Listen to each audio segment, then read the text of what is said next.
So we're gonna try something new this week. New segment. New segment. We're gonna call it Experiment Man. A little experimental. I'm a huge fan of Cracked.com's lists. Not really top 10 lists. They're different range. numbers, right? Yeah. Exactly. And they are hilarious. I wish this segment could be just me reading to you guys the list. Well, that's why there's an internet, so people can go read for themselves. Exactly. So please, actually, the coolest thing on their list is that whatever list you're reading on the right has other lists, and so I kind of find myself falling into that internet hole of interesting. Totally. List of a gaping hole.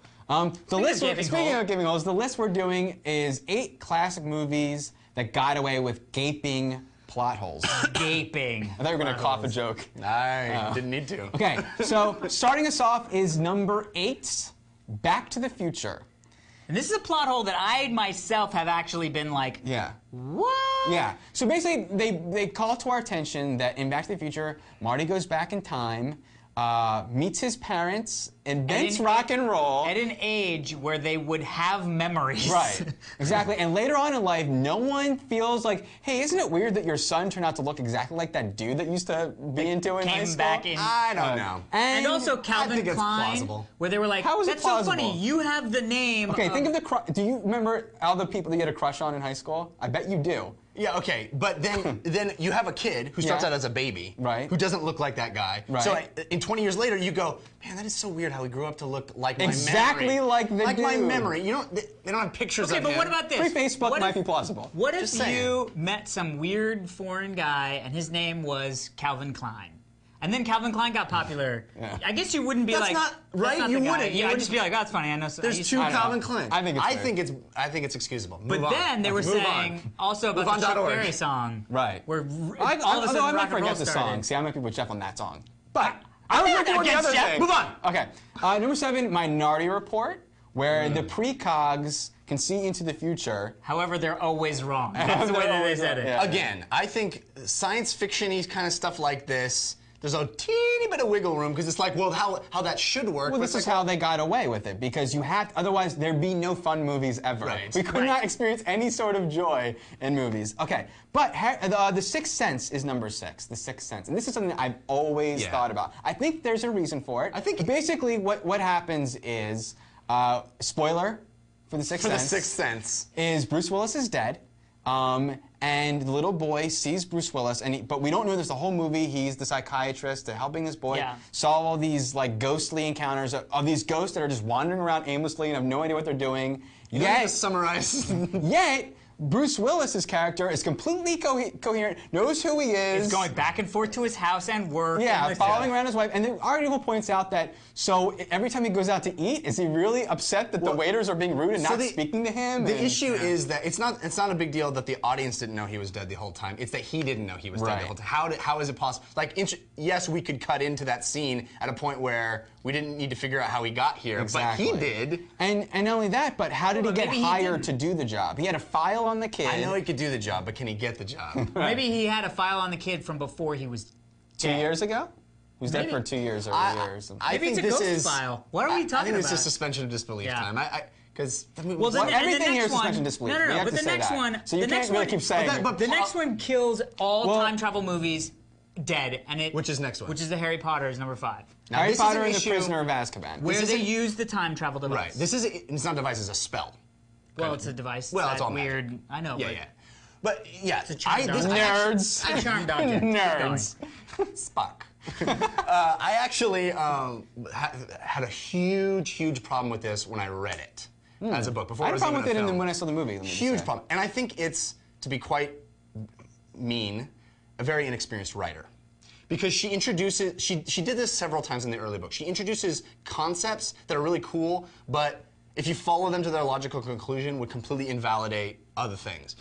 And here it's time travel, and they pointed out well in this Cracked article, what did they point out? Which is that once you introduce time travel into the Harry Potter series, and the fact that they can use it, and there's really no rules associated with it, it's just the magicians tend not to use it. But then you have these horrible things happening where you have this big evil Voldemort killing people, and nobody bothers to go back in time and stop him. But even forgoing that, even if you forgive it of that and just look at it for just even that moment, They go back in time and they have to rush to get something done. What's what Why you're could they have just gone back a few minutes earlier? They use time travel. What happens in the book is they use time travel to allow Hermione to go to 2 classes at the same time. Which is the worst reason to use time travel. Frivolous. It's like, we can't save people from dying, but you can do 2 classes at once. Because we have that power. Terrible. Number 4 on the list, the greatest, often mentioned, the greatest movie of all time. If there was ever one movie that you could say, the greatest film of all time, it is Citizen Kane. To a lot of people. Gaping plot hole.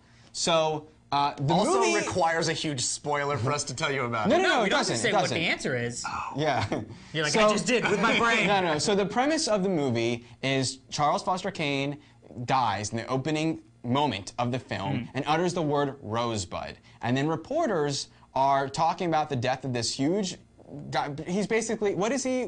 He's like a mogul. Hearst, yeah. So, and they're all want to find out why was that his last word. And the movie explores the man's life. It's a biography, rise and fall. But who the hell was there to hear the There's a woman at the doorway as the ball falls, but he whispers it. He whispers it. Really There's no way she heard it. Whoever was holding the camera heard it. Is what it is. Exactly. Like, did he just say Rosebud? This was the first item on this list that I went, yes, that's true. I never thought of that. What, Citizen Kane? Yeah, where he goes, Rosebud.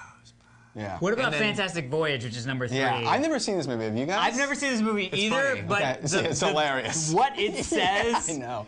is the most hysterical thing because I want to make the movie where that actually happened. People are shrunk down. It's like Inner Space, but made back in the day. Inside your veins. They're swimming around trying to fix a. They're in a ship. They're in a ship. And they're Brain aneurysm. and bad things happen, and so they need to escape the ship and get out of the body Because before they have 12 hours before they enlarge. 1 hour. Or 1 hour or something. Well, 12 hours is a pretty good time. They can have sandwiches and chillax. The technology that shrunk them down wears off, and they'll grow back. So they get a catastrophe happens. The ship explodes, but they make it out. It doesn't explode. It just gets disabled. No, it crashes. Oh yeah. But they make it out. Thank God. And they grow as they get out. As soon as they come out, they grow. But we forgot about the wreckage of the ship still inside the person. Which would be awesome to show that moment of like, oh man, I'm so glad you guys got out of me and totally fixed my brain aneurysm, and you guys are all big, and then what the twang? Oh, there's where we park. That would be a great short film. Tweet tweet.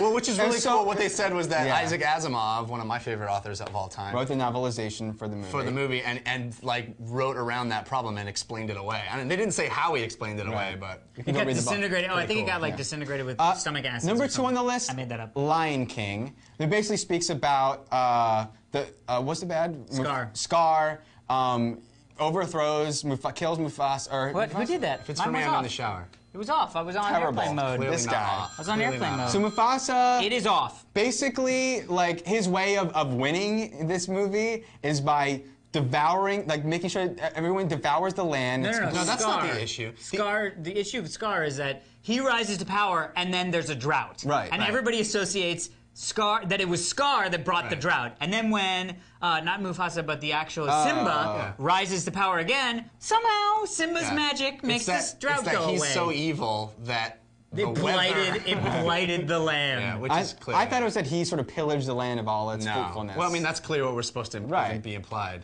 It's Also, they're very talking animation-y. lions. Right. Yeah. Which the list points out. Yeah.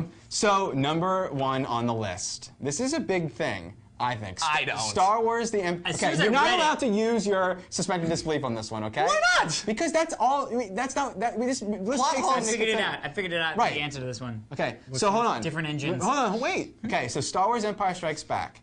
There's this sequence in the middle of the film where there's a sequence in the middle of the film where. Can you explain the sequence? Yes, better so than the me? sequence Okay. in the film is Han Solo and Luke Skywalker part ways after the Battle of Hoth. Right. And the reason why is because he was like, hey bro, sorry, I'm gonna become a Jedi. I gotta go meet this weird troll guy on a planet. He doesn't know he's a troll.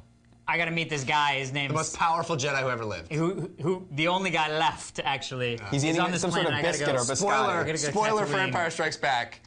He's a You don't tiny see little him. troll. Tiny troll. His name is Yoda.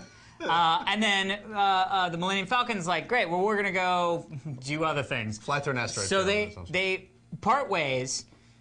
Luke lands and begins training for his Jedi training. At the same time, the Millennium Falcon lands at the Cloud City and then gets captured by Darth Vader. And then as soon as that happens, we flash back to the Yoda training, and he's like, oh crap, my friends are in trouble, I gotta go.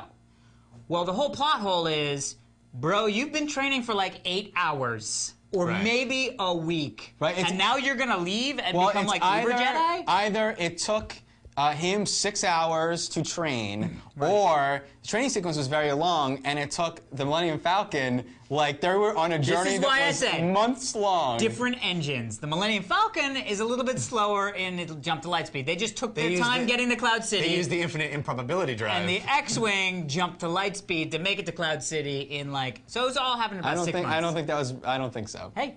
And with that, this does not bother me. It's not about bothering you. We're just discussing. Well, that's what plot holes are supposed to do. No, we're just talking about how that is a gap in logic. It's a gaping hole in logic. It's a hole you could fly the Millennium Falcon through.